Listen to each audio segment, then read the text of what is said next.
thought, but maybe he'd like spikes too.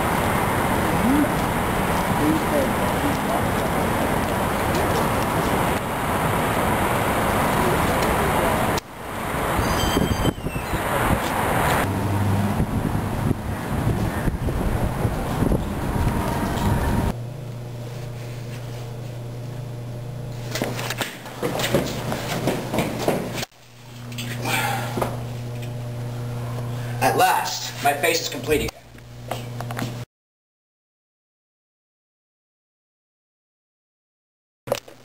Hello dear viewers, today I'd like to talk to you about the characters, including some of my favorites, in a game I played no end of last year, and I'd show you the case, except someone else has it. You know who you are, I want it back.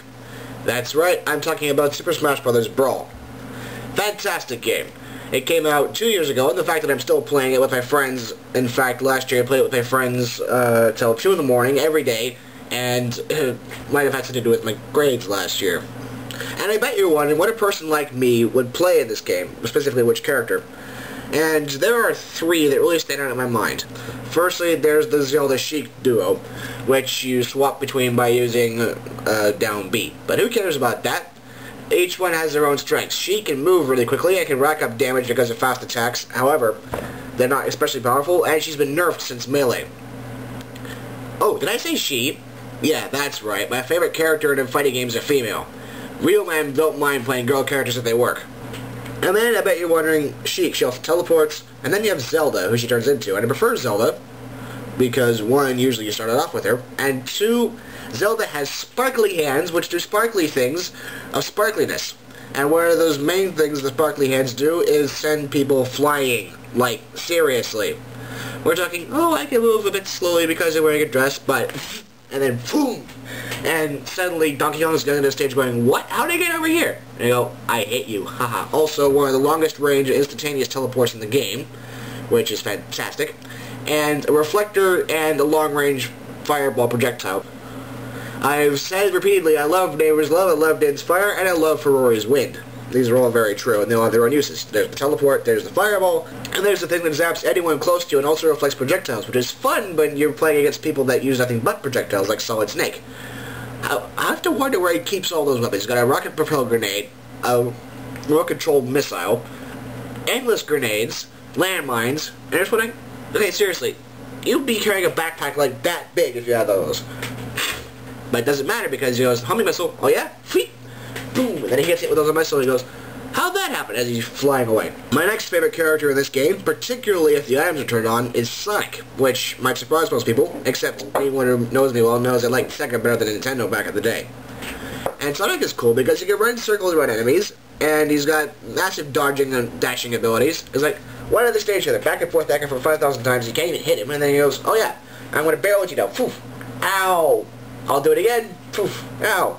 And it's even more fun when you turn items on, because with this massive running ability comes the ability to pick up items for everyone else. Hee hee hee. So watch this. I have the grenade, I have the thing, I have the other thing, I have the banana peel, flip. And the banana peels bring me to Diddy Kong, who is cool, because he has a gun that shoots peanuts. He's in fact that most dangerous of creatures which Eddie Izzard just talked about, a monkey with a gun. He shoots people with a gun that shoots peanuts, and then he flips around and does breakdancing and throws banana peels everywhere. He's hysterical. I've discovered him recently. I think I'm really, really fond of him now. Some other notable characters, of course. Debtor, known in English as King DDD. He invented hammers. It's a fact. It says so. If you go to the patent office, they'll say, hammer, Debtor. And he has a massive hammer about as big as me, and he hits people with it. Hard. Then there's Marth that goes, I have a sword, and slices people with it. Not hard. You don't really slice things hard. You slice them deftly. Yes. And you have Mr. Game & Watch. And today, a friend was playing Mr. Game & Watch, and I had a fantastic conversation with him that went thusly. Hey, why isn't my bucket collecting your peanuts? Simple, I say to him. His bucket collects energy projectiles. My peanuts are fucking peanuts. They're not gonna get collected by it. Oh, that's why I keep getting shot. Hee hee hee. And of course he died because they shot him off the edge. Meta Knight, the cheapest character in the game because he has a sword that moves approximately 3 times the speed of Dark. He also has this tornado thingy, and he can fly, and he can go, he has finishers, he's light, he's fast, he can rack up damage, so he is quite possibly the nastiest character, most unbalanced, ever invented in a video game. or for that matter, a grocery store. In fact, I suspect at a grocery store, you just make a mess of the place, turning it toward it anyway. And suddenly the cereal aisle's all... I imagine they'll start using proper words in a bit, trust me. Anyway, how about the feature Wikipedia article?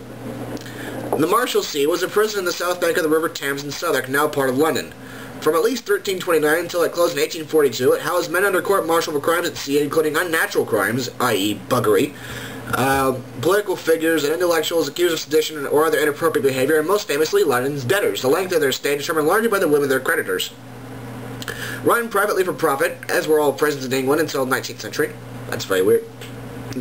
The Marshalsea looked like an Oxbridge college, and functioned largely as an extortion racket. What? For prisoners who could afford the fees, it came with access to a bar, shop, and restaurant. What? And the crucial privilege of being allowed to leave the prison during the day, which meant the debtors could earn the money to pay off their creditors. This, to me, seems bizarre. This isn't so much like a prison as like a mandatory hotel. Like, you stay here, we'll give you food and beer and things. Oh, you have lots of money. You can go out and get a job. Of course, the thing is, if you were in debtor's prison, chances are you couldn't actually pay these fees and you just get stuck in apparently one of 9 small rooms with dozens of other people. Anyway, dear viewers, remember this. If you don't have the right tool for the job, use the next best thing with more force. Good day.